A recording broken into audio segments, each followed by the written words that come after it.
I'm going to go ahead and get started. I'm Lori Johnson. I'm the president of Morin Academy. So welcome everybody.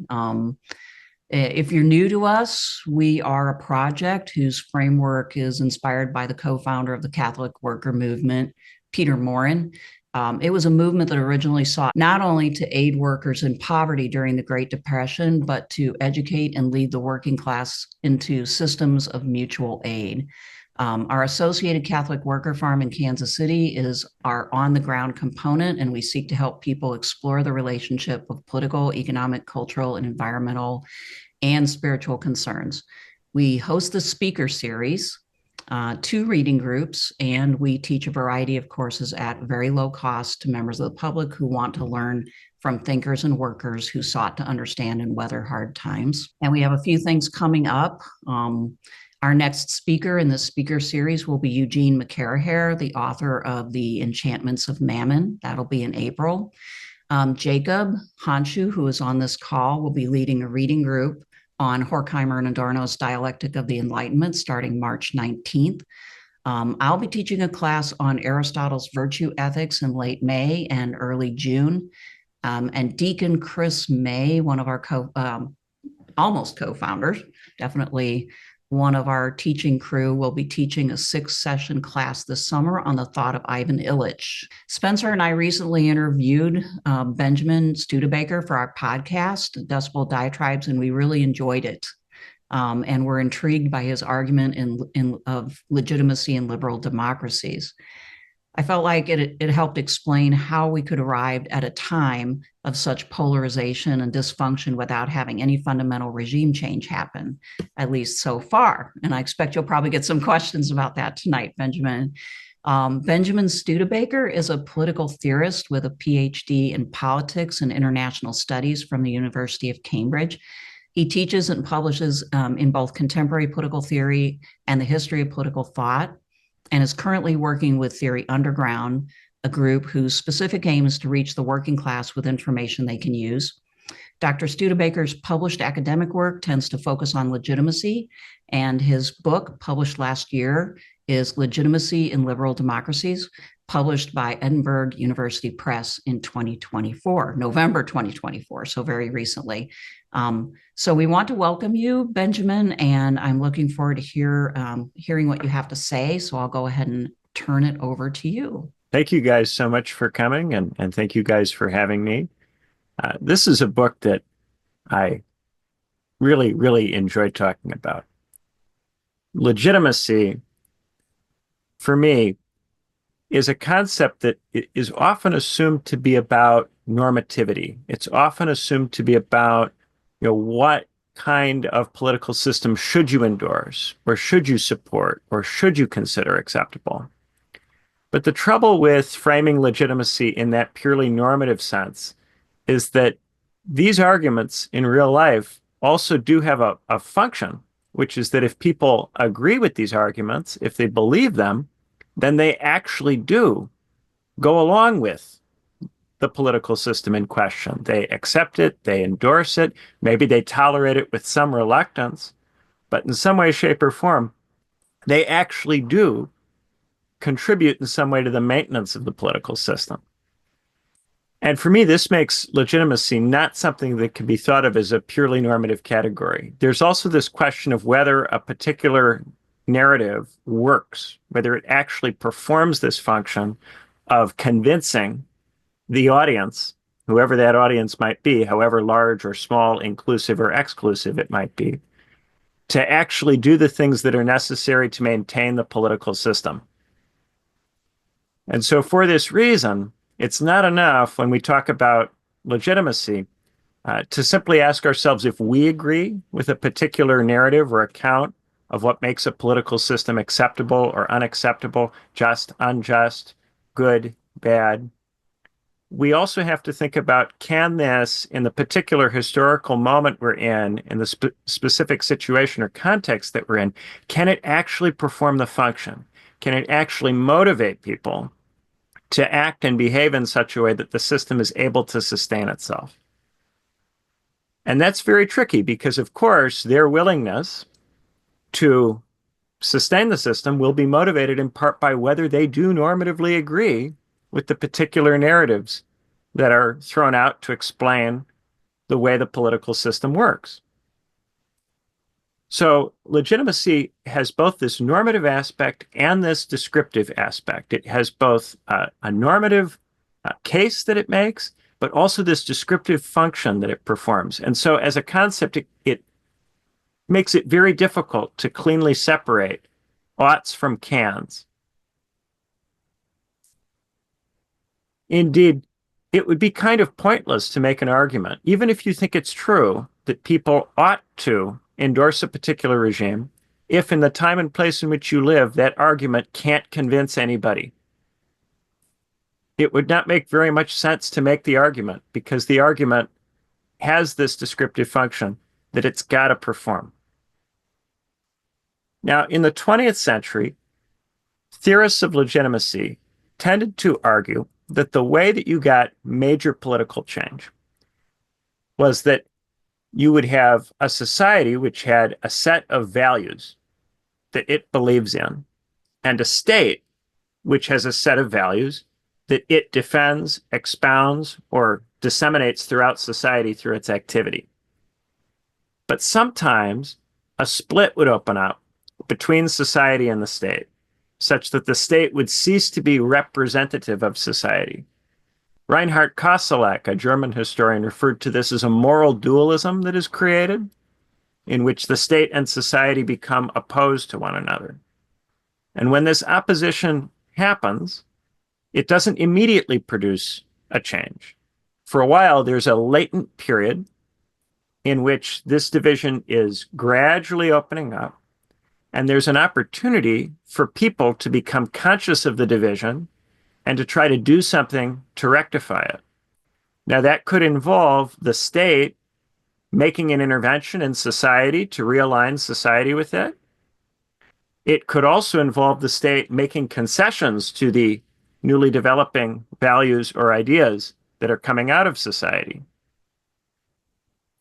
But if the state doesn't make concessions, and if the state doesn't successfully intervene in society to stop society from drifting away from it, then you can get into a situation where this latent crisis escalates and you have an acute moment where there's an actual revolution or revolt in which there's a real possibility of violence, in which there's an attempt by some part of society to take state power, and therefore a need for the state to act to defend itself and to defend the order that it represents. Now, this kind of theory, I think, was very plausible sounding in the 19th century and the early to mid, maybe even the middle to late 20th century in rich Western democracies. But in more recent years, I think it's become a less plausible theory, at least for certain kinds of democracies, which in my book I call embedded democracies. Embedded democracies are very, very old democracies. And because they're so old, they develop certain idiosyncratic traits. So, for instance, if you have the same political system for a very, very long period of time, it might come to be the case that your national identity is tied in some way to that political system, so that it's hard to imagine being, say, American outside of some sort of commitment to the US Constitution, the Founding Fathers, the American Revolution. To completely negate that would seem in some way to negate being American in and of itself. It makes it more difficult to negate the political system if you view the political system as in some way necessarily tied to who and what you are. The political system is not typically tied to people's identity to anything like that degree. Consider a country like France. In France, you had the ancient regime, then the First Republic, then the First Empire, then a restored monarchy, then the Orleanist monarchy, then a Second Republic, a Second Empire, a Third Republic, the Vichy regime, the Fourth Republic, and then the Fifth Republic. So, for much of French history, it was possible to be French while being committed to many different regimes, including monarchy and republicanism, and then multiple different types of republic, multiple different types of monarchy. Indeed, if you were to talk to French people who are interested in restoring the monarchy, they would disagree with each other about which kind of monarchy should be restored. Some of them would be restorationists who think the Bourbons should be restored. Some of them would champion the Orleanist line, and then others would be Bonapartists. And then in addition to that, you've got some French who like the Fifth Republic, some who think it was a mistake to dismantle the Fourth Republic, some who think there's a need for a Sixth Republic. But all of these people recognize each other as French because being French is not tied to a specific regime. And the reason for this is that French regimes have not tended to last long enough for Frenchness to become inextricably bound or linked to any one of these regimes. That is something that can only happen if the political system lasts a very, very long time. Now, in addition to that kind of positive identification, there's also a negative identification, which comes from the regime in your country having outlasted many other competing regimes in many other countries. So, in the case of the UK, there aren't very many British people who are extremely enthusiastic about the British political system. Making fun of and criticizing the British political system is very routine and normal in the UK. However, if you ask the British if they would rather have the political system of, say, the French or of the Germans or of, say, the Soviet Union or Nazi Germany, then you will all of a sudden discover that the British don't want any of that at all. And they will tend to, at that point, become very defensive about the Westminster system. Not on the grounds that the Westminster system is just or good or wonderful, but that it is proven in some way to be less prone to producing very, very bad outcomes than these other systems that have operated in other European countries. So in that case, you have something like the old Winston Churchill argument that democracy is the worst form of government except for all others that have been tried. And there's a kind of British sense of humor about that kind of remark, a very stereotypically British attitude to the political system, which would not strike us as patriotic, but is quite patriotic in a very strange way. That kind of attitude is only possible because the Westminster system has been in operation in the UK for so long. It's outlasted so many of those French regimes. It's outlasted so many regimes in Germany, so many regimes in Russia. And because it has done that, there is this sense that if you were to change the regime, this would constitute a major risk. Now, we can throw into this picture certain further contingent historical facts. For instance, not so long ago, we had in many parts of the world fascist states and state socialist, communist states that are viewed as having been unsuccessful for all kinds of reasons. The most decisive of which is that these states have collapsed. They don't exist anymore in most of the prominent places where they formerly existed. They're gone. And because they're gone, there's a sense that they don't offer viable alternatives. So if you were to ask people in the United States or in the UK, where in the world is there another regime or another system that is much, much better than the one that you have here, it would be difficult for people to come up with alternative systems that they think would be much better. You might find some people willing to propose various procedural reforms. You might find some people who'd like to change the Electoral College or change the way senators are allocated or make an adjustment to the way the Supreme Court works or to the way, say, the central bank operates, the Federal Reserve. But this would not rise to the level of wanting, say, communism or fascism or wanting the kind of regime that exists in, say, China. We don't have a very large constituency of people who think there's some other much better system out there that could be readily installed in the United States or readily installed in the UK. And so this produces a problem wherein if you reach a point where people are dissatisfied with the kinds of decisions that the state is making, it isn't necessarily going to be clear to them that there is an alternative available that they can simply organize to try to install or to bring into being. And many of our favorite theorists from the 20th century, many people that are deeply respected, major thinkers, operated under the premise that there was real ideological contestation, because there was at the time at which they were writing. There were other regimes that did in fact exist that were plausibly just as good, if not better. And there were lots of people who thought that it might be possible, even insofar as these regimes were flawed, to make them better over time. Till the bitter end in the Soviet Union, there were substantial numbers of people who believed that gradually over time the Soviet Union could be reformed to become the kind of socialist polity that somebody might actually want to live in. It's only when that state collapses that that possibility becomes very difficult to sustain. So I think that when you get the kind of crisis that in the past would have generated this showdown between the state and society, and you're operating in one of these embedded contexts, in that moment when society would have confronted the state, society flinches. Society goes, I'm not sure there's something that I can do here that's going to work. I'm scared that if I try to do something, I will replicate fascism or communism. I don't know how to avoid replicating these things. Many people have tried to bring about better political systems at many times and places. And indeed, you even see this kind of argument in Thomas Aquinas with regard to tyrant slaying. If you slay the tyrant, how do you know that what comes next will be any better? This kind of thinking, you can't really do any better. Whatever you do to try to change the regime will just replicate the same problems and probably make things worse, means that when you get to this moment where you otherwise would have had the showdown, it doesn't happen.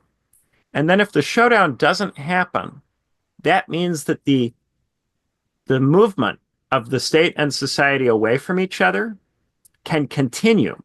It can go further than it would have gone at a point when a revolution would have been the result. And not only can the state and society move further apart, but also the different parts of the state and the different parts of society can potentially move apart. So society and the state can pluralize and start to take on this appearance of not even being a coherent singular thing. And indeed, in the literature today, many postmodernists and constructivists frame the state and society as false abstractions, as kind of false unities that paper over a lot of difference which exists. My contention would be that there is a sense in which this is true. There is an enormous amount of difference that now exists, but that this has happened for specific historical reasons. There are reasons that it now appears to us that the state and society don't have this kind of cogency. And it's because in the absence of this revolutionary clash, of this acute showdown, it then becomes possible for the disagreement to proliferate and deepen and spread to additional areas of social life and political life that in former eras, in former epochs, it would not have been able to touch. Before it would have touched these things, there would have been a revolutionary situation, some possibility of violence, concessions to prevent that from happening. And because there isn't really a possibility of this now, it can be easily taken for granted that the revolution, the showdown, the authoritarian moment won't ultimately come.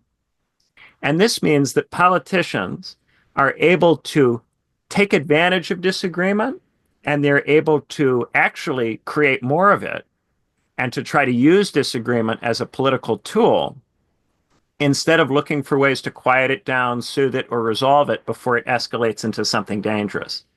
Once we recognize that the disagreement is no longer dangerous, it then becomes possible not just to tolerate it, but to continuously feed it without any fear of what might result from doing that. Now, the reason that you would be able to get away with this is that to be able to stage a revolution, you need a certain amount of coherence to your social movement. You don't necessarily have to control a majority of society. You don't necessarily need the allegiance of everybody. You can make a revolution with a minority of people, if that minority is well organized. But if you have this disagreement proliferating throughout all of society and throughout all of the state, you will find that it becomes harder and harder to actually coordinate enough people at either the social level or the political level to create the kind of real acute showdown that's necessary to force meaningful change. And so instead, what happens is that the the language that people used to use to articulate their political demands, this language starts to feel kind of toothless, kind of pointless. Because if the language can't inspire people to engage in some kind of action that threatens the order, then the language can't get the state to make concessions. And the language can't get society to challenge the state. So this means that a lot of the abstractions that are at the center of our legitimating narratives, and here I would include liberal abstractions like liberty, equality, representation. I would also include older, more traditional abstractions like God or nature or the good, or more pragmatic abstractions that are to do more with material conditions like peace, prosperity, or order. These different abstract values that people invoke, if you can't say the state is failing to generate prosperity, therefore we are in position to challenge the state's right to rule, then the state doesn't really have to deliver prosperity. To simply make an argument that what the state is doing isn't delivering prosperity, or to make an argument that the state isn't delivering freedom, isn't delivering equality, isn't delivering justice, isn't acting in accordance with God's will, whichever one of these you might pick, that argument only makes a difference if it actually has the capacity to put the state in some kind of danger, to put the political system in an unsure situation where elites will need to react in some way, or society will be in position to potentially overthrow them and overturn their system. In modernity, we took for granted that this was something that could happen, and theorists assumed it would work. I just don't think it goes through anymore, at least not in these embedded democracies. And this is to say that there are probably states, probably a large number of states around the world that still work in the way that I described in the beginning. There's probably still a large number of states that are still 20th century regimes, in the sense that in these states, if a large gap opens up between the state and society, there's still some possibility of revolution, of a coup, of some kind of confrontation that could result in concessions from the government. This can still happen in many countries in many parts of the world where the political system is younger, less well established, hasn't convinced people that it has this kind of durability or this level of capacity to sustain itself across time. One of the questions that I think is pertinent for future research is that if I'm right that there are embedded democracies, then there's a question of which countries around the world fit in that category and which do not. Because those that fit in that category, political discourse has very different stakes. Language that would be seditious, that would actually threaten the order to such a degree that in previous eras there would be an argument that this speech is dangerous.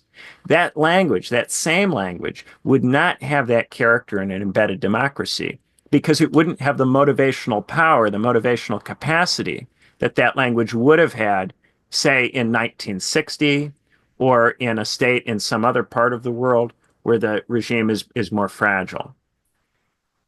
So in the book, I argue that there's kind of 4 different levels of legitimacy: perfect, full, minimal, and liminal. Perfect legitimacy being a totally hypothetical situation in which the regime is never challenged. Full legitimacy being a situation where people disagree with some of the decisions that the state makes, with some of the results of the elections, and with, say, some of the decisions the courts issue, but remain committed nonetheless to the procedures. They nonetheless think that the elections are fair. They nonetheless think that the legislative process is acceptable. So they're committed to the rules, even though they don't always like the result. Beneath that, you have minimal. And in minimal legitimacy, you get contestation about the procedures, but a continuing commitment to the regime type. So in this situation, you might want the electoral rules to be reformed, or you might want, the way that the courts work to be changed, or the relationship between the elected leaders and the unelected bureaucrats, or the military, or the central bank. You might want to change these kinds of relationships. You might have questions about the relationship between elected figures and technocrats, which I think has become an increasingly popular axis upon which to litigate these procedures. But in this situation, you retain a commitment to the regime type as a type. So in minimal legitimacy, you would remain committed to democracy, even though you would not be sure about the specific procedures that are used to actually try to enact the will of the people. Beneath minimal, you would then get into liminal legitimacy, which would be the case in which the revolutionary possibility asserts, and you actually could have the sharp confrontation. My contention is that in an embedded democracy, you get in a situation where it is not possible to go down to liminal legitimacy, but it's also not possible to go up toward full. You have too much disagreement and too much antagonism for the procedures to generate a wide consensus. Many different parts of society take the view that many different procedures in many different respects are unacceptable. And they all disagree about which procedures are the problem and which procedural reforms are the solution. However, there remains an inability to imagine other regimes that would be better. And so despite this very intense disagreement about what democracy means, it's still not possible to do things that strike people as straightforwardly non-democratic, as straightforwardly outside the box of what democracy means. Now, of course, part of what makes this situation confusing is that if people disagree about how democracy should be procedurally instantiated, then many of the procedural reforms that people propose will look counterproductive to other people. And the easiest way to oppose reforms that you think are counterproductive when you're in minimal legitimacy will be to label those reforms authoritarian and anti-democratic. So the effect of this is that on the one side, we will have a lot of people arguing that the reforms that are being proposed are fascistic in character, that they're a right authoritarian power grab. And conversely, you will have others arguing that other reforms are state socialist or communistic or Stalinist in nature, and that those are also some kind of authoritarian power grab. And what this means is that because each of the reforms is championed by only some part of the population, many other parts of the population will be wound up and terrified and made deeply uncomfortable by the things that are being proposed. And as these disagreements intensify, it will become harder and harder for the participants in the discussion to make themselves understood by one another, so that when, say, the Republicans try to make the case that their reforms to the civil service are consistent with democracy, not only will they be disagreed with, but it will be believed that they're operating in bad faith, that their arguments are a kind of deception which is really intended at bringing about some kind of authoritarianism. And any fringe figures, any particular individuals associated in any way with the Republicans who have in any way, shape, or form taken positions that seem clearly authoritarian get framed as the actual masterminds behind the entire movement. And by the same token, the same thing occurs in the opposite direction. So when the Democrats are in power in the United States and they propose various kinds of procedural reforms, or where the progressive wing of the Democratic Party proposes various kinds of procedural reforms, those reforms are labeled as communistic. And not only are the Democrats and the progressives not understood by those who disagree with them, but they're accused of operating in bad faith and of trying to bring about some kind of Stalinism through the back door. The effect of this is that everyone will be concerned about authoritarianism during this period of minimal legitimacy, even though the reason that everyone is concerned about authoritarianism is that nobody wants it. So the superabundance of concern about authoritarianism is actually the best evidence that it's not going to happen, because it's the number one thing everyone doesn't want, and it's the most effective way of blocking anything that you don't like. To me, that's quite strong evidence that we remain at the minimal level of legitimacy, and we have not gone down into the liminal level. But of course, if you have a particular view about democracy that's quite strong, if there's a specific set of procedures that you think are the right procedures, and you're quite convinced that somebody else is proposing the wrong procedures, from your point of view, it is going to look like there's some kind of authoritarian threat menacing us. And it's going to be really difficult for me or for anyone else to change your mind about that by drawing attention to how the other people think. I'll sound like a useful idiot to you if I try to explain what the other people think on their own terms. So it won't be possible for us to have a communication about this which calms us down, not at scale at least. And so therefore, I think that this kind of crisis can go on for a very long time because as it continues to go on, we don't have a dialogue which enables us to rectify the disagreements. And then in the absence of any kind of showdown that would compel a response, the disagreements just intensify further and further. And to make matters worse, it starts to become advantageous for political actors to exploit the disagreement in ways which make it worse. So when you're in a situation where there's a very large block of the population that's relatively unitary that you can attempt to win over electorally, then it makes sense to try to build consensus. And not so very long ago, 40 or 50 years ago, it was routine for politicians to talk about the swing voter, the voter who might vote for one of these parties at one point and a different party at another point. That's no longer the preferred strategy of election strategists. Instead, now they look for the fringe voter, the person who sometimes doesn't vote. If they do vote, there's only one party they're likely to vote for. But whether they vote has a lot to do with whether they feel energized. And this energy is often a negative energy. It's often a fear of what the other party will do.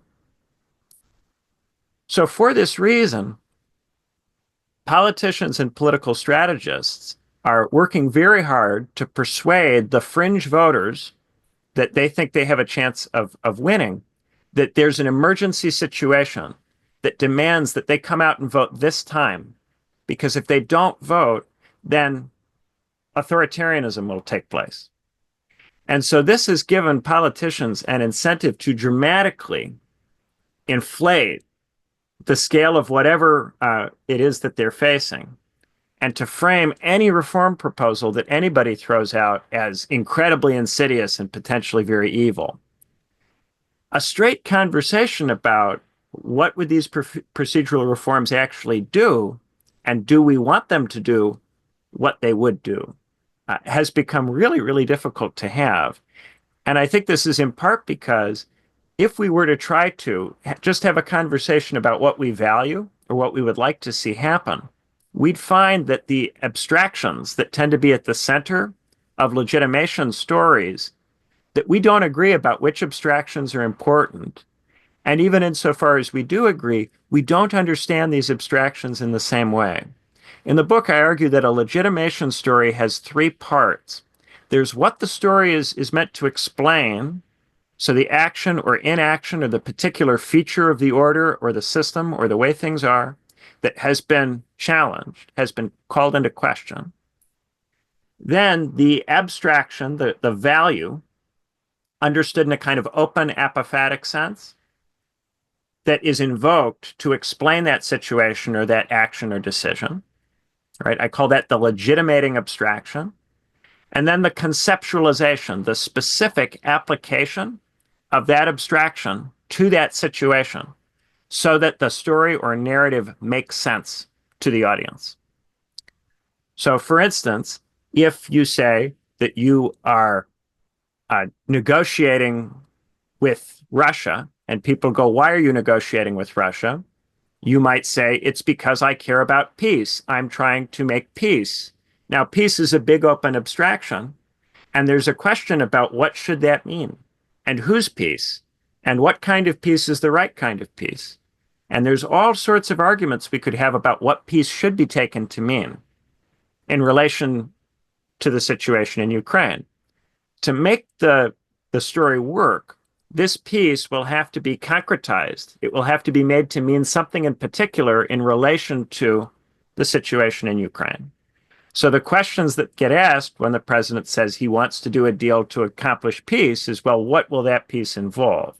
And so he'll have to conceptualize peace in relation to that situation to make that legitimation story compelling. And because there's been so much disagreement, and this disagreement is worsening all the time, it's very, very difficult to envision any possibility of him conceptualizing peace in such a way that the overwhelming majority of people in the country will recognize him as having delivered on an acceptable peace. Almost no matter what he does, sizable groups of people will regard this as not real peace, or they will say that the peace that he's pursuing is not worth risks to other abstractions that for them are more important in relation to this question, like, for instance, freedom or the prosperity of the Ukrainians, which they might imagine might be higher in the event that the war is continued, although it might also be much lower if the war is continued, depending on what you think the likely consequences of continuing the war would be. So even with a concept like peace, which we often think of as tied very concretely to specific material conditions, I think we're seeing right now in relation to this discussion that it's a very contentious concept. And the same is also true with respect to Gaza and the ceasefire in Gaza. What does peace mean there? Because while lots of people might say that they'd like to see peace happen, there is disagreement on what priority peace should have vis-a-vis the other values, other goals that people have with respect to these cases. And then there's disagreement about how to conceptualize peace, how to define it in relation to these situations. The same thing is true for all of those other legitimating abstractions that I laid out: liberty, equality, and representation, peace, prosperity, and order, God, and nature. We're not going to be able to agree on which of these are the most important in any given situation, and we're not going to agree on how best to conceptualize them in relation to any given situation.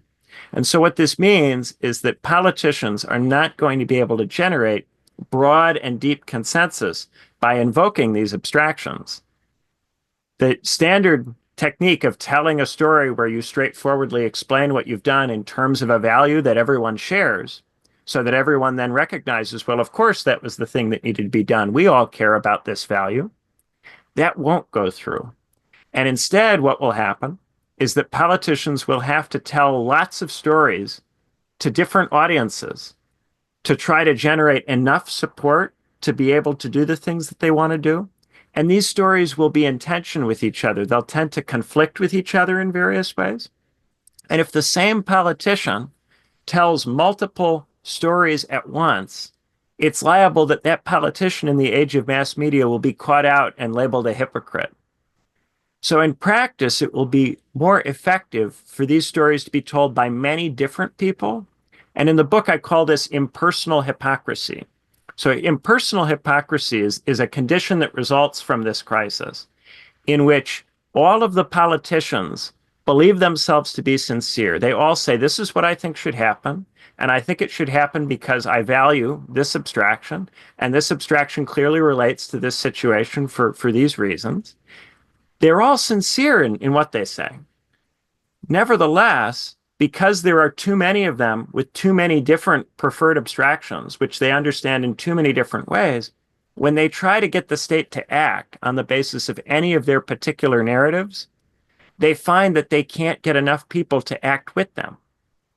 So they repeatedly tell their supporters, if you vote for me, if you donate to me, if we win enough elections, I'll be able to do this thing that we all want to see done. So for instance, in the case of Bernie Sanders, Medicare for all, right? If enough people come out, if enough people vote, if enough people donate, eventually we'll win enough elections and this will happen.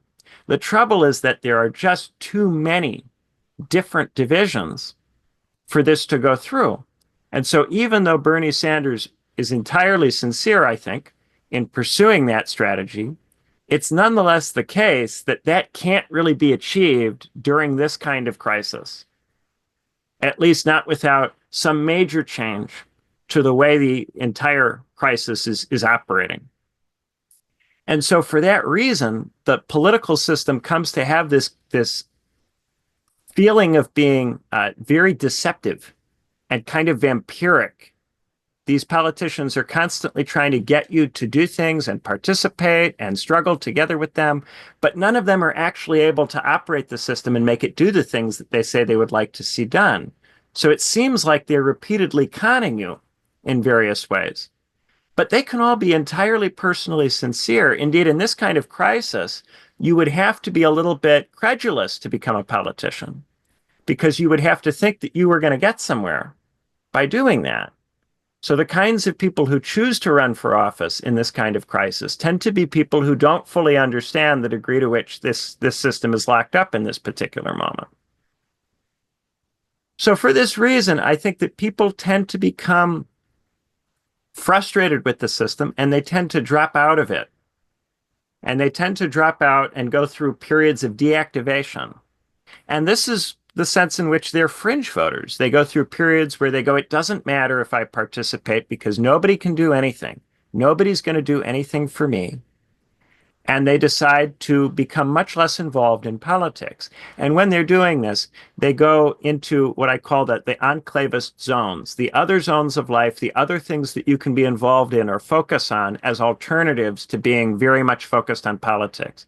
And these are all valid things to care about, and they're all major parts of all of our lives. But in the book, for the purposes of discussing legitimacy, my focus is on how they provide an alternative to politics that is not completely an alternative, because, of course, none of these things is entirely independent from politics or entirely immune to the effects of political decision-making. So these would be the four Fs: faith, family, fandoms, and futurism.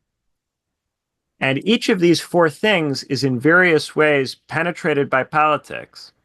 In the case of faith, many churches become involved directly in politics. Many pastors, many religious figures are interested in getting involved in politics and in getting their churches involved in politics in various ways. In the case of family, it becomes economically difficult for people to sustain viable family structures, and this compels them to look to politics potentially as a mechanism for shoring up the sources of support for their preferred family structures.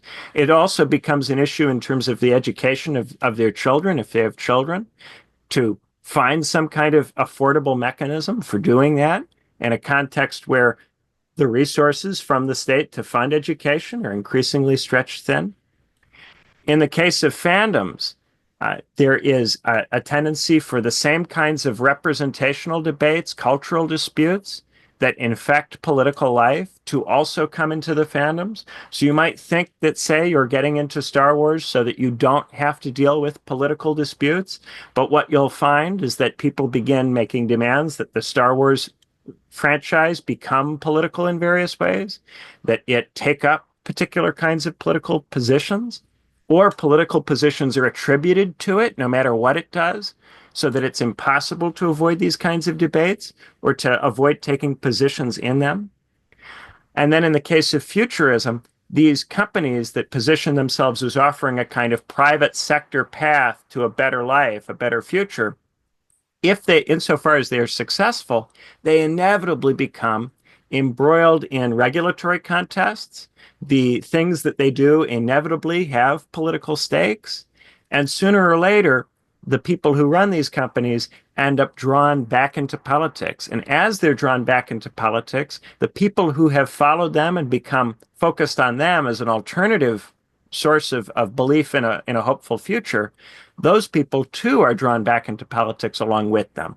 Elon Musk being a very prominent recent example, but even guys who, until recently had tried pretty hard to stay out of politics are now increasingly drawn into it.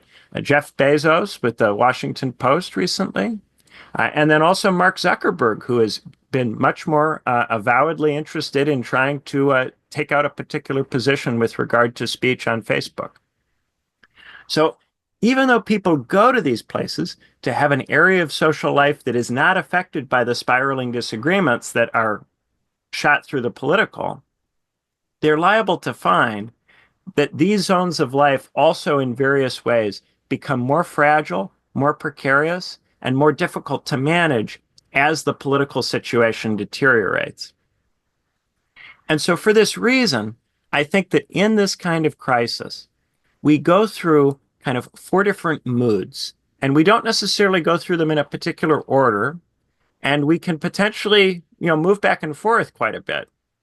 But four different moods that we go through in life. One, which I call the conservative mood, is a desire for older legitimation stories. So, legitimation abstractions that have tended to be deprioritized in more recent years or more recent centuries, and for conceptualizations of legitimation stories that prevailed 30 years ago, 50 years ago, 70 years ago, and now don't have the same level of centrality. So a desire for the state to speak in the kind of language that it spoke to people in the past in, or to speak in that language to a greater degree than it does now. That would be the conservative mood.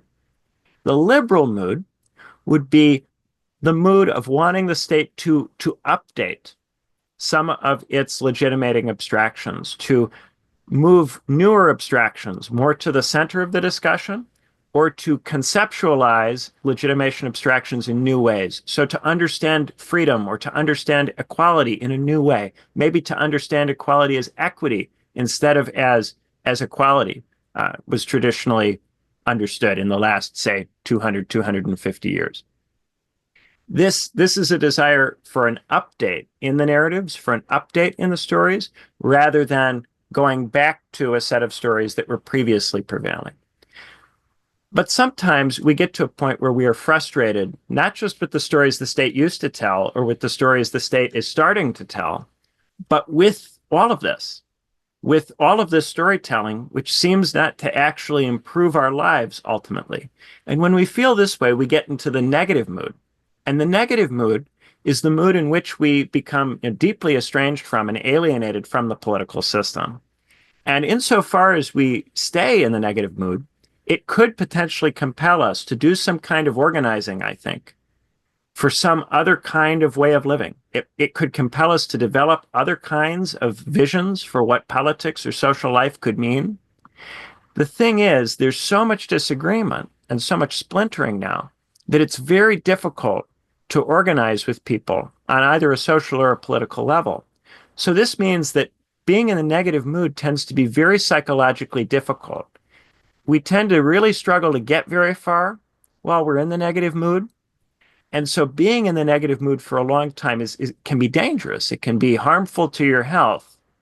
And so for this reason, people tend to exit the negative mood.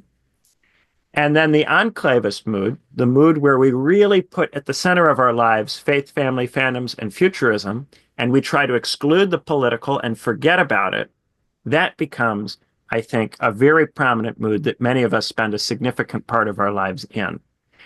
And so a human life in an embedded democracy becomes a movement among these moods. And it's a movement that can occur in different years of your life, different decades of your life. It might also be something you experience at different times in the day or in reference to different political issues. There may be times in the day where you are in a conservative mood with respect to specific issues, and then at some other point in the day, you're in a liberal mood. I think a lot of people are not very ideologically consistent or very mood consistent with respect to these things. So I wouldn't want to treat them as, solid, hard categories that you simply slot people into, and then those people are in those categories for the rest of their lives, or even for the rest of the day in some cases. People do tend to move around, and one of the things that politicians try to do is to switch which mood people are in, and to get people out of one of the moods and into another one of the moods. And this is something that I think does happen, and does happen with a significant amount of frequency. In particular, people are often dragged out of the enclavist mood and back into the conservative mood or the liberal mood on the basis of some social or cultural issue which affects their enclave. And so acts as a magnet and pulls them out of the enclave and reactivates them politically. And indeed, there has been an increasing amount of active research by political strategists about how this can be done. How do you take something which has previously not been a major football in politics and code it as a left thing or a right thing so that you can create this attachment and association and get people who were previously disengaged from politics back into it. And I see this happening on all kinds of different social issues. Many, many things that we would never have thought of as political issues seem to be becoming political, often in a way that strikes us as absurd, at least at the beginning, but then becomes normal over time. One that would stick out to me would be the question of pets. Pets have seem to have become a very coded issue in recent years, where we have the Pope condemning childless people for adopting pets rather than adopting human babies, which he did a few years ago. And then we also have, Kristi Noem, the governor of, I believe, South Dakota, who was looking to become the vice president, but she killed a family dog because, in her view, it was dangerous to her children. And because she did this, she's viewed as callous and having been, not having treated the dog as appropriately as a member of her family. We had in the UK when the Prime Minister Rishi Sunak was struggling in the polls, he tried to regain popularity by announcing a ban on the XL bully dog, and he pinned to the top of his Twitter for over a month a video of him condemning XL bully dogs. So I've noticed that there does seem to be, even with pets now, this idea that it's right coded to have a family pet or a work pet, but it's left coded to have a pet in place of a human relationship, say in place of a spouse or in place of children. And so if you have a pet and you're in one of those situations or the other, you're invited to identify politically on the basis of this. And it's something that I think would have struck us as absurd and may still, I hope, strike us as a little bit absurd today. But yes, childless cat lady J.D. Vance would be an extremely recent example of it. Yep. This seems to be everywhere lately, all over the place. And it is, for me, a prominent example of this kind of tendency that I think we're only going to see more and more of as these divisions have to be replicated in more and more places so as to mobilize people to get back into politics in defense of whatever it is that they've managed to find that has given them any protection or any comfort from the ways in which this political system has become increasingly for many people, terrifying, because for many people, there is this acute sense that some kind of authoritarianism is menacing them.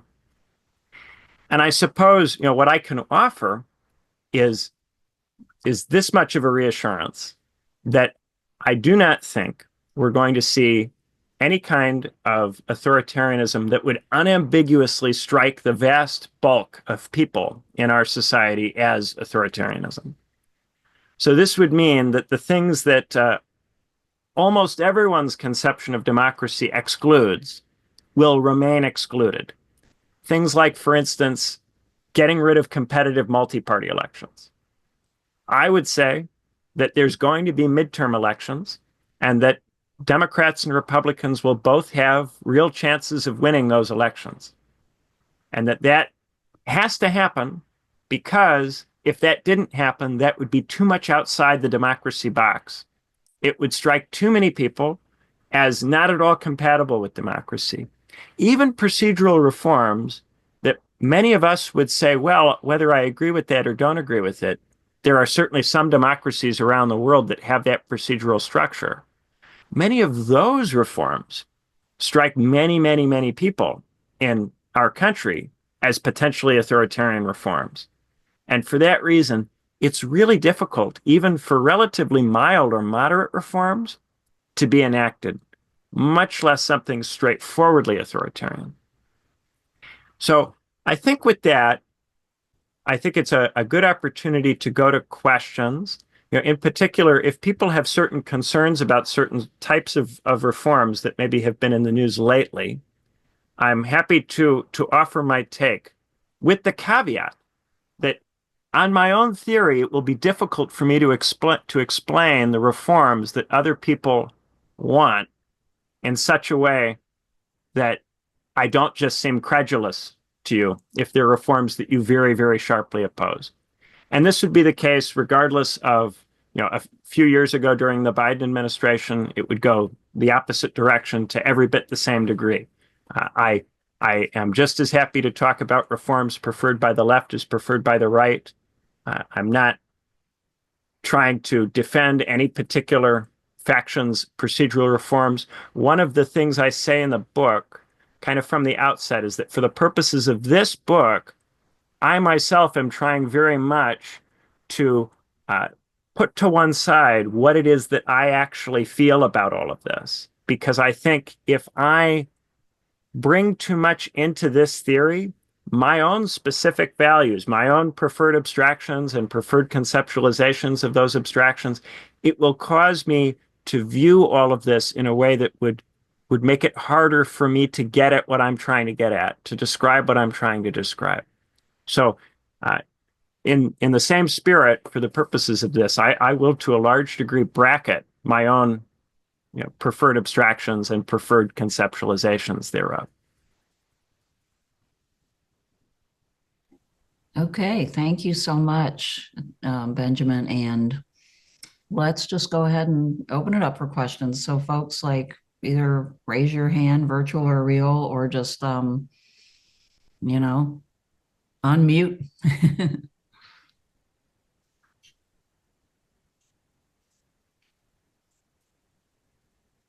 I've got a first question to break the ice, if there's no like immediate takers here. So, Spencer and I also talked to you on Dust Bowl diatribes, and one of the questions I really wanted to kind of get to more was, what if the the sort of muddling through lack of kind of political stability in a regime like this that you might say is like minimal or liminal in its level, right? I'd like to know which one you think it is too. But what if that looks like an opportunity for a more coherent, stronger government that isn't in that state because it is authoritarian? What if that looks like an opportunity for them to just take advantage? I mean, could a regime end simply because it's vulnerable to being defeated, either politically or militarily, because of the relative incoherence and lack of ability to act in a cogent way? Yeah, so this would depend on what concrete threats that state faces. So generally, in, say, antiquity, if you had a large state that became very, very internally divided, that would usually produce a level of disagreement and lockup that would allow the state to be invaded by various neighboring states who would then gradually parcel out its territory. So there would be a sharp consequence to the disagreement that would prevent it from going too far and would give people internally within that state some reason to try to resolve the disagreement quickly.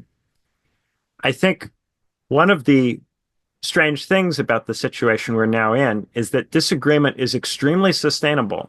I think more sustainable than ever before in human history, in part because the embedded democracies are the richest and most powerful countries in the world, and they're in an alliance structure with each other still, despite the things that have been going on in the news. They remain in the NATO alliance structure.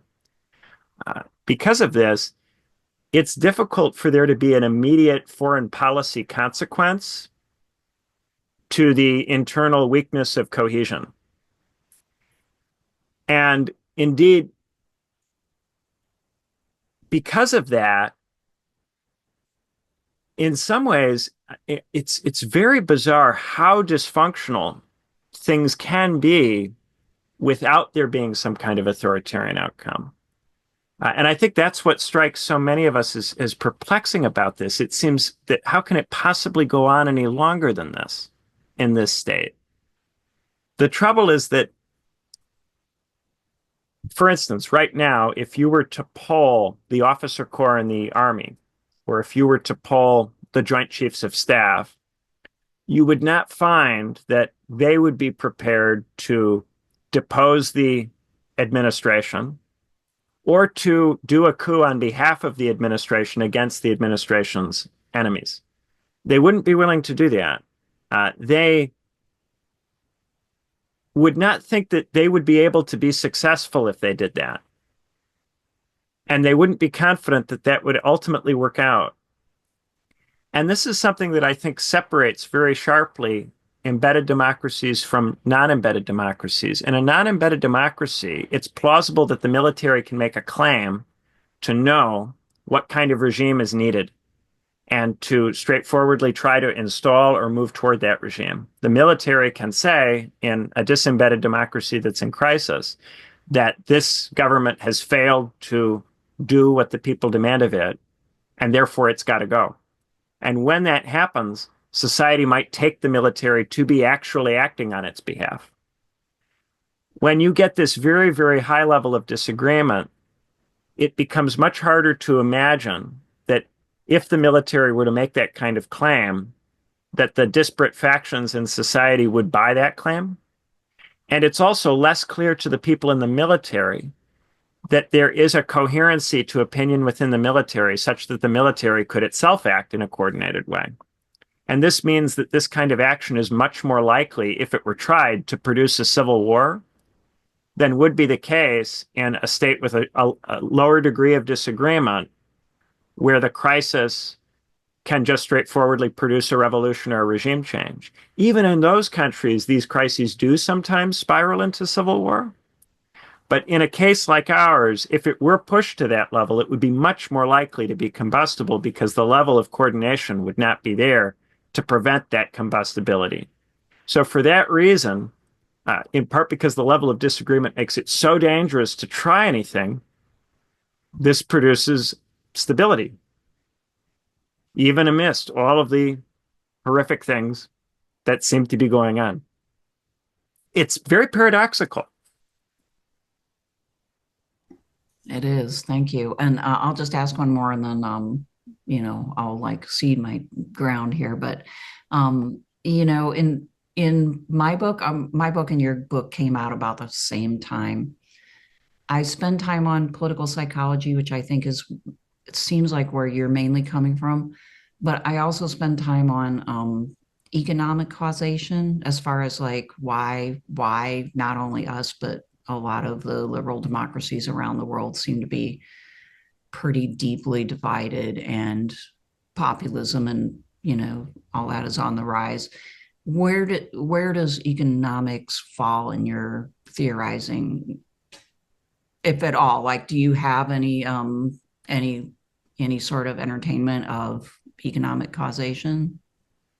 Yeah. My first book very much focuses on more economic causation. The Chronic Crisis of American Democracy, The Way Is Shut, is much more firmly focused on a rise in capital mobility, producing a situation where states are competing with each other for access to investment and for access to tax revenue.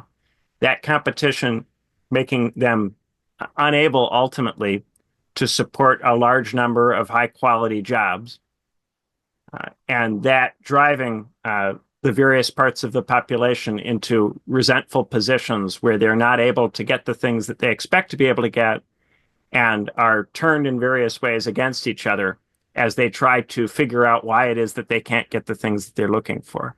If I were giving the talk on that first book, then I would have very much centered that stuff and talked much, much more about it. In particular, my theory of class structure that I give in the first book, where I argue that we have kind of a traditional working class that doesn't go to college. And then at the same time, we have this professional class, this college educated class, which as it has grown, has been unable to produce a uniform level of success for all of its members. So as that class has moved up from around 5% of the population in 1940 to close to 40% today, it's now split into what I call the rump professional class, the part which is still successful and gets the benefits traditionally associated with a degree, and the fallen professional class, the part of the university educated block which doesn't ultimately succeed in living much better than people who don't go to college. This fallen part, I think, it finds itself unable to identify straightforwardly with the traditional working class, in large part because it went to university for the purposes of becoming middle class and differentiating itself from those people uh, that they knew in high school that weren't fated to go to university with them.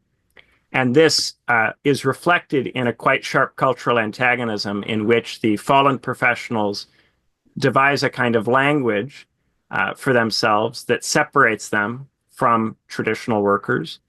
And they tend to tail politically rump professionals, whereas traditional workers, if they tail another class politically, it will tend to be the petty bourgeoisie, the small business owners, the kind of successful hustlers in society.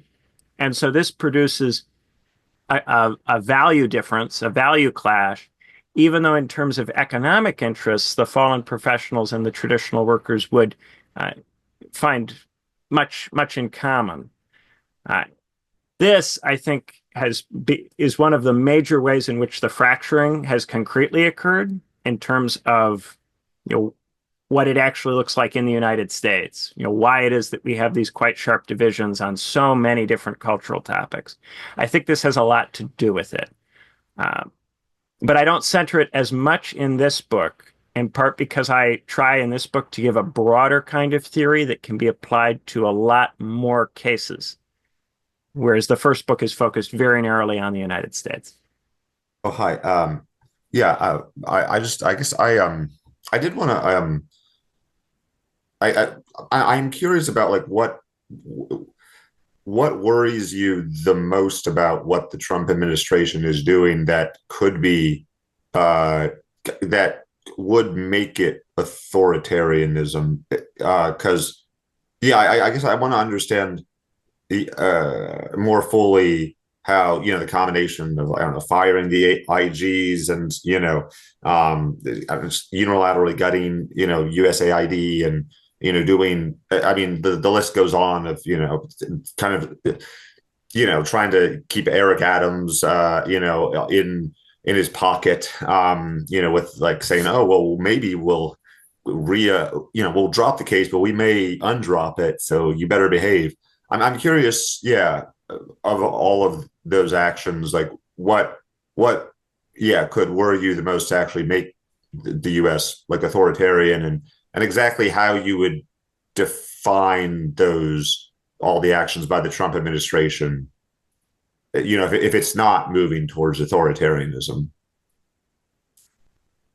Yeah, so I think lately in the United States, we're in a kind of Thatcherite moment in the sense that during the Thatcher years in the UK, there was deep concern on the part of conservatives in the UK about a permanent civil service that would not respond to the elected government, that would defy the elected government or would take action unilaterally outside of the remit of the elected government. And this is something that was heavily satirized in the show Yes, Minister, a kind of very famous old British political TV show from the 80s and 90s. Very much about this kind of clash between the minister, who is an elected member of parliament, and Sir Humphrey, who is the permanent person in his department, the kind of highest level civil servant that he regularly interacts with. And the joke in the show is that every episode, the minister tries to do something, and Sir Humphrey pretends to be interested in doing it, and then finds various ways to avoid doing the thing that he's been asked to do by the minister, while trying to keep the minister appeased such that the minister can't figure out that he's actually not getting what it is that he wants. Okay. This, I think, is what is motivating the Republicans. They think that in the first Trump administration, they were betrayed in various ways by these civil servants, who they refer to as the deep state. And so they are interested in trying to find some way to make the bureaucracy more responsive to what is in their mind the elected officials. And for them, democracy consists in the elected officials being able to make policy, and therefore the civil servants, being those who carry out the policy of the elected officials. Now, if you think that this civil service has an incredibly important function that is to do with technocratic expertise, which elected officials don't have, and that we constructed this civil service precisely because we didn't have this kind of expertise, that in the previous kind of system that existed before the civil service was created, the independent civil service, the old spoils system, for instance, of Andrew Jackson in the middle of the 19th century, then you might take the view that this is a step toward a very corrupt kind of government in which the elected officials have too much control over the functioning of the administration. This is a very old debate that has gone on in democracies for a very long time. It's a debate that was very much related to the assassination of President Garfield in the 19th century, who was killed by someone who was enraged that he had not been given a job in the administration. And after that, Chester Arthur, his successor, signed the Pendleton Act, which was about trying to get rid of that spoils system, professionalize the civil service, and prevent this demand that the president give a bunch of jobs to people from the party every time he comes into office. There are questions about whether something like that is even functional now. Can you have this kind of 19th century boys' club civil service and still be able to make effective policy at a time when it seems like you might need a lot of expertise, a lot of technocratic capacity to be able to understand many of the complex issues that we face? So these are a few of the different kinds of arguments that get kicked up in relation to this. But what I would submit to you is that this is an old debate that has gone on for a very long period of time. It's one I think reasonable people could disagree about, but nevertheless, in this present moment, the debate is framed really in terms of democracy and whether democracy is going to continue. And the continuation of democracy has been tied very specifically in this debate to the maintenance of a civil service that is independent of the elected executive. And I think it's an open question to what degree the civil service should be independent or dependent on the executive. That's something that within the history of democratic theory, people have disagreed about. The thing is, if you have a very strong view about what the relationship should be between the civil service and the executive, any kind of waffling about it or saying, hey, it's an open debate, will sound like aiding and abetting what the president is trying to do. And so while I can say this is what they think they're doing, that isn't necessarily going to make you feel better about what's happening if you're concerned about it. All I can do is draw attention to the fact that there's this split in the understanding of what's going on. I can't litigate it and say this is the correct understanding. But what I will say is that if Trump is successful in doing this, I don't think it will result in things that would strike us as unambiguously authoritarian. So I don't think that if he is successful in making the civil service answer to him, I don't think that will mean that Democrats are no longer able to compete in elections. Just as, for instance, in the middle of the 19th century, when the civil service was very overwhelmingly bound to the president and dependent upon him, that did not mean that the other party did not sometimes win elections or that we did not have the minimalist conception of democracy in the sense of competitive multi-party elections. But many people have conceptions of democracy that go well beyond that minimalist conception, and they want to see much more of what they value and believe in incorporated into democracy at the procedural level than we have yet seen. I appreciate your answer. I think it's I think you're right. It does. Some of this is a very age-old debate, and it's not the case that all the firings he's doing is authoritarian necessarily. I guess there get to be weird questions about like, okay, well, Congress did create these agencies, so okay, they're getting around like laws Congress passed, and also, I mean, there's just the disturbing thing about Ed Martin, the DC, U.S. attorney for DC, who's making certain threats about potentially jailing some Democrats for some things they've said. So obviously, like there's no move right now to just get rid of the elections or anything like that. But I think I mean, yeah, some of that kind of stuff deals with like freedom of speech and yeah, being punished by the state for some of your associations. Yeah, and I think that we are going to see litigation of many of these actions in the court system. And the Supreme Court will, over the course of the next year, make a variety of rulings about which of these executive actions are acceptable and which aren't. What I would draw attention to is that this also happened with many of the executive actions taken by Biden.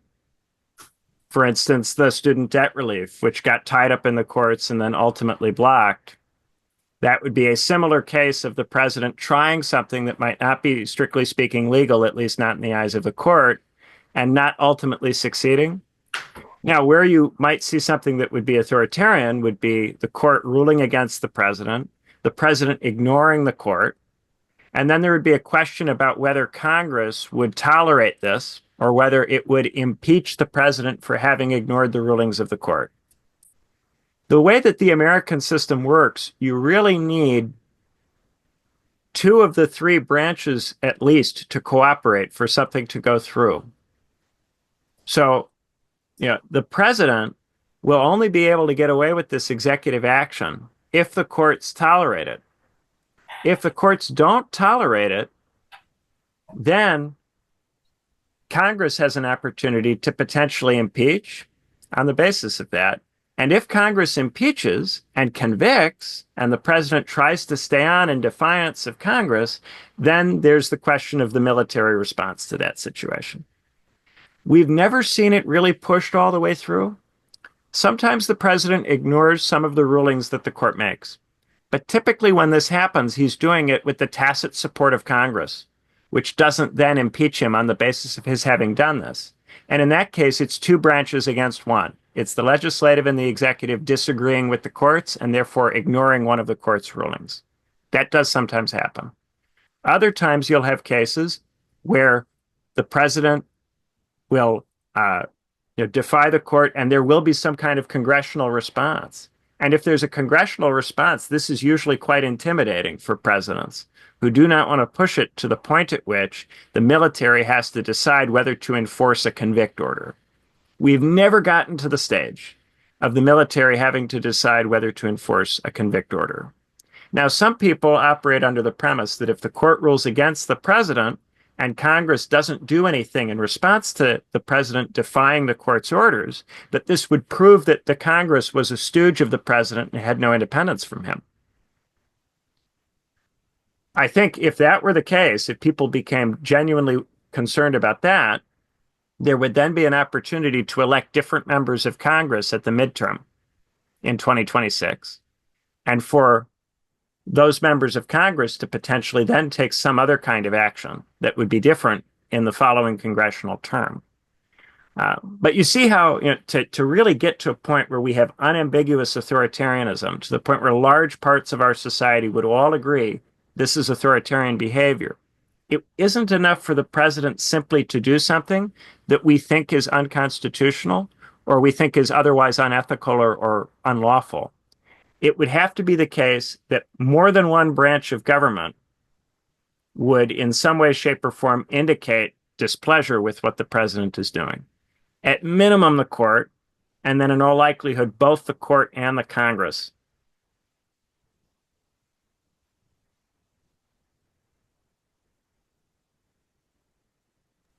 Thank you.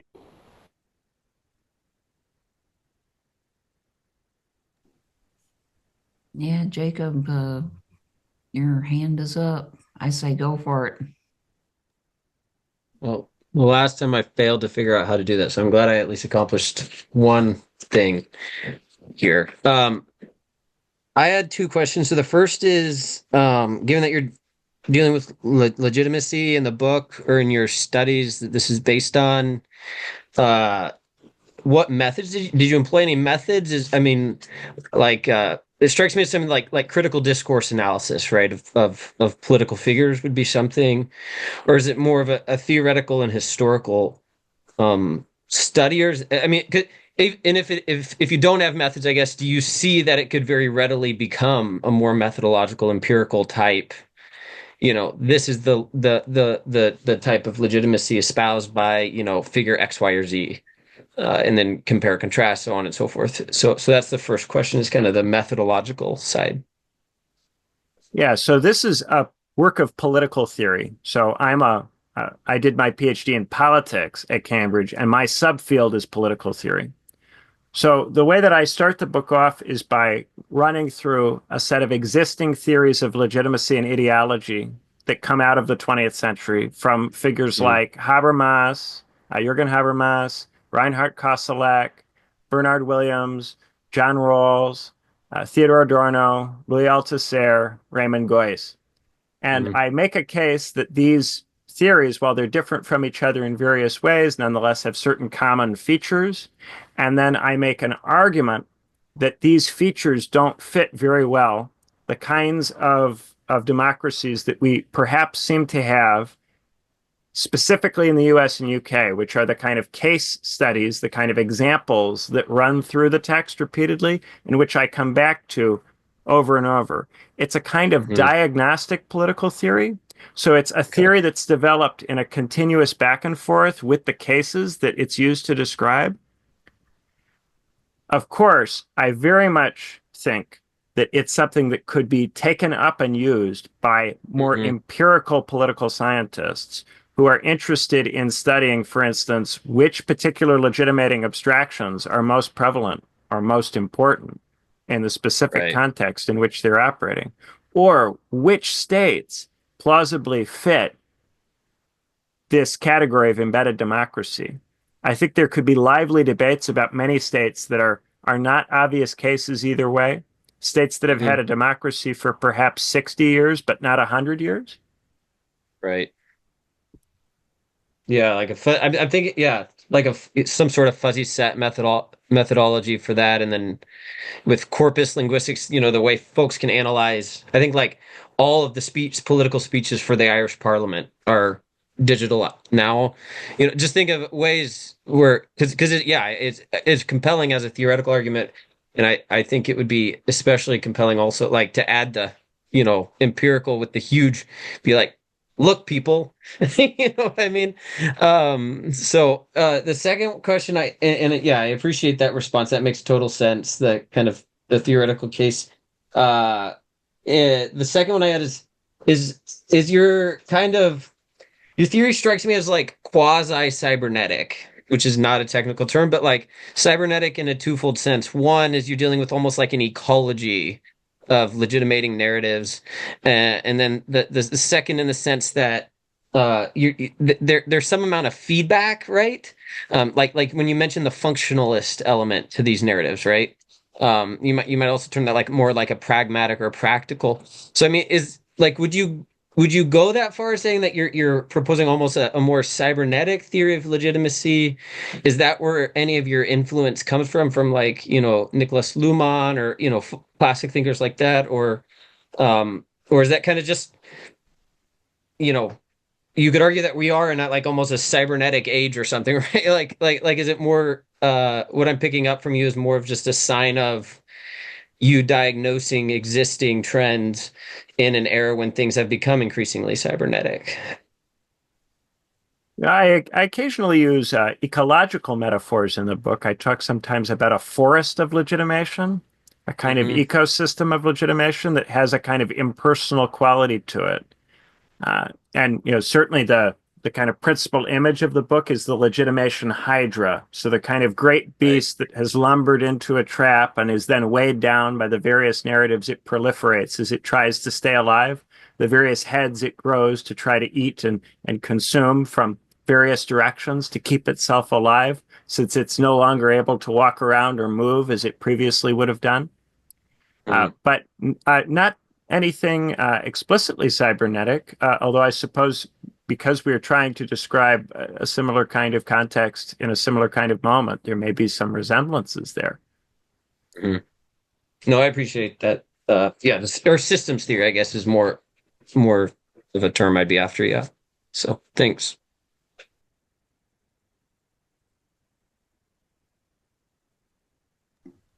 So we've got David, and then there's also like a comment from Woody you might want to take a look at in the chat. I don't know if you want to respond, but whichever you want to go with.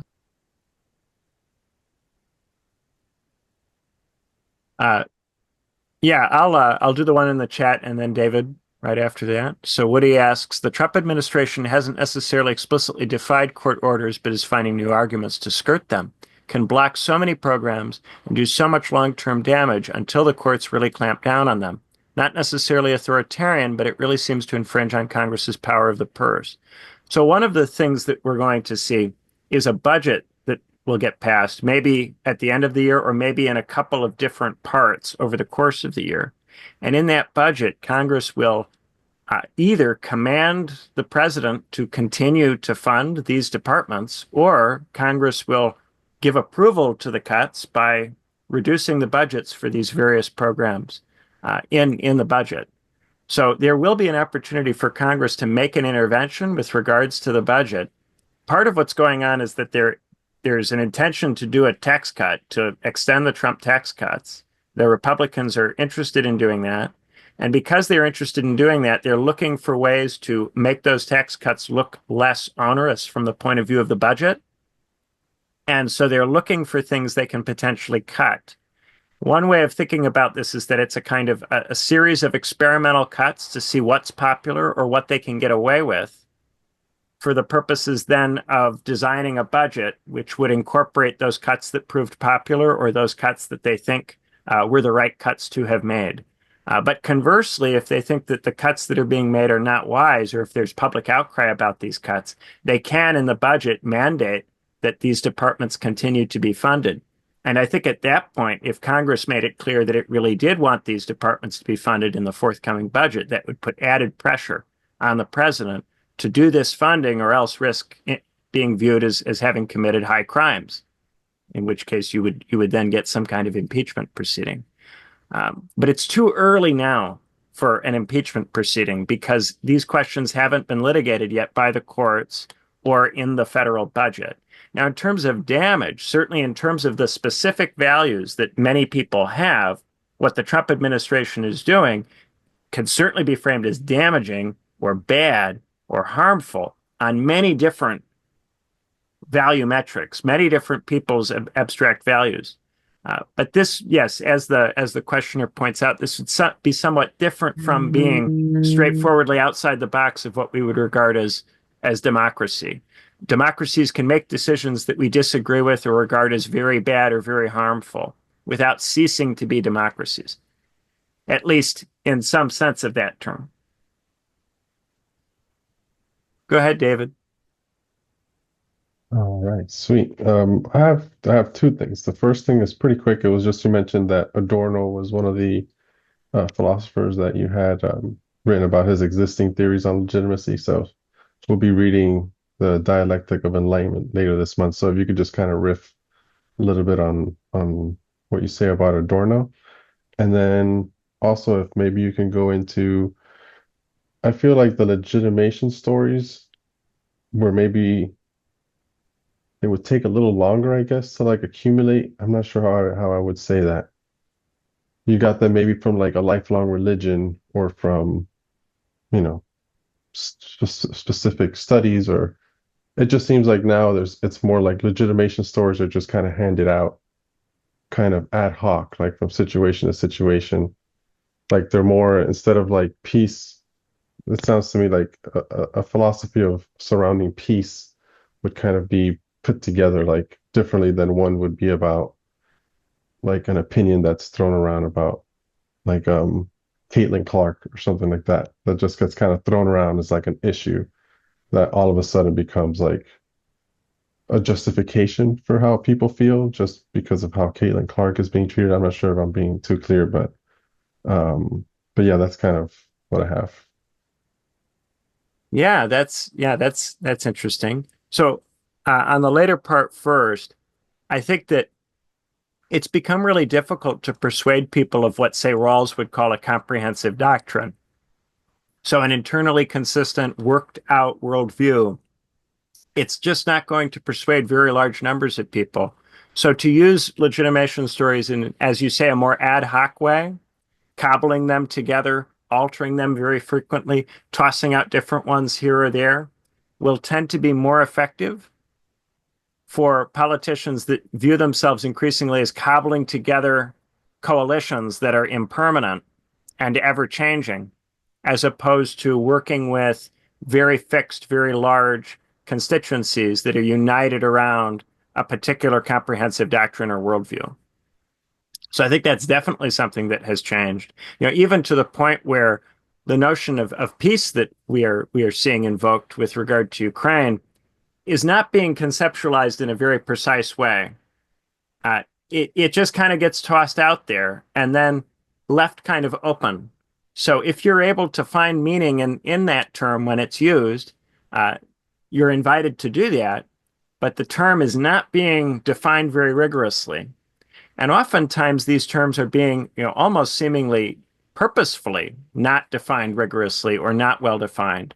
To have the function that Laclau calls the floating signifier or the empty signifier, the abstraction that can mean many things to many different people all at the same time. There's a function in that by making the abstraction vague, it can seem to give rise to multiple different legitimation stories at once. So for instance, if you promise hope and you don't say what hope means, if you like the person who's making the promise, you're kind of invited to imagine that the hope that they're promising is what it is that you're looking for. But of course, even that is something that I think tends to have diminishing returns. If you use abstractions in that way all of the time, it will tend to make people feel that the politics is a bit flimsy. And I think this has tended to be the weakness in, say, the populist strategy, which was formulated back in the 80s as a response to some of these changes that we're seeing, of having a leader who means all things to all people, using terms that can mean all things to many different things to many different people. Even that starts to strike people as increasingly implausible as the division becomes deeper and it becomes harder and harder to rationalize that these words really can mean all the different things that it's suggested that they must necessarily mean. With regard to Adorno, in the book, I make the case that ideology is kind of the other face of legitimacy. So when you are viewing a legitimation story as very unethical or wrong, when you're viewing it as not consistent with your values or the values that one ought to have, there's a tendency then to regard that legitimation story as ideological because it's performing the function of maintaining the order, but it's doing this wrongfully. It's doing it in some way that you consider objectionable. And so the case I make here is that all legitimation stories have this potential to appear as ideology. And in this deeply pluralistic situation where we have very, very deep disagreement, every legitimation story will have this ideological dimension to it. And so we'll have these moments where it appears as ideology. And it won't be possible to find a single story or a single group of stories that will produce a consensus that will help you evade this problem.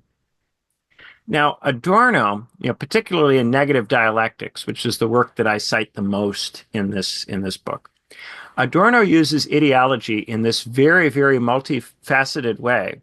There are all of these different points in which he frames it as a denial of contradiction. He frames it as something which drives people to despair. He frames it as doing all kinds of different things. And many people who have come later on after Adorno have been frustrated with his usages of the terms because there are so many usages of the concept of ideology, it doesn't seem to apply to just one thing. Now, I think that this is one of the strengths of Adorno's account. The fact that ideology has these many different uses for Adorno allows him to spot many different ways in which a particular narrative might have this kind of character to it. And for Adorno, ideology becomes something that you can potentially critique imminently. So for him, as we are moving through this period where the state is taking a larger role in managing the economy, and it's taking a larger role in managing the culture industry during the 30s, this creation of a total state which plays a larger role in more areas of society. It's no longer straightforwardly the case that society is independent from the state. The state has started to take on a role in structuring society. And this means that the subjects in society are constituted subjects to some degree. They're not fully independent in their beliefs, in their values. They're not forming those beliefs, values in a fully free way. And so one of the functions of ideology is to produce in these subjects the belief that they've freely adopted the values that they have, when in fact they're in a total society where those values are not being formed in an entirely free or open way. Now, if you can make the subjects conscious of the fact that they have been constituted in this way, you might, in this way, turn the constituted subjectivity against itself. So for Adorno, there's this possibility of generating in constituted subjects, nonetheless, value orientations which to some degree conflict with the values that they've been constituted to hold. And it's on the basis of this that you can potentially produce some kind of clash or antagonism, maybe, possibly. This is something that for theorists who come later is made more straightforward. So it becomes much more schematized in, say, the work of Habermas, or in the work of Althusser. And in that work, the possibility of society or people in society having been autonomous to some degree, or having freely developed their values in the past and then having lost this capacity, tends to diminish, and the emphasis tends to become instead on the state constituting subjects in such a way that they affirm values which in some way contradict those values that the state has constituted them to have. So it becomes much more top-down and much more straightforwardly the state contradicting itself in terms of the way it socializes its subjects. But with Adorno, there is still this possibility of it occurring socially among the constituted subjects, that even though they've been constituted, they might nonetheless, in social organizing, come to certain realizations about the fact this has happened, which enable them to challenge their own constitution. So in this way, you go through the constituted subjectivity, you go through the administration and management, which for Adorno is the thing which separates this new kind of society from the kind of society which prevailed before.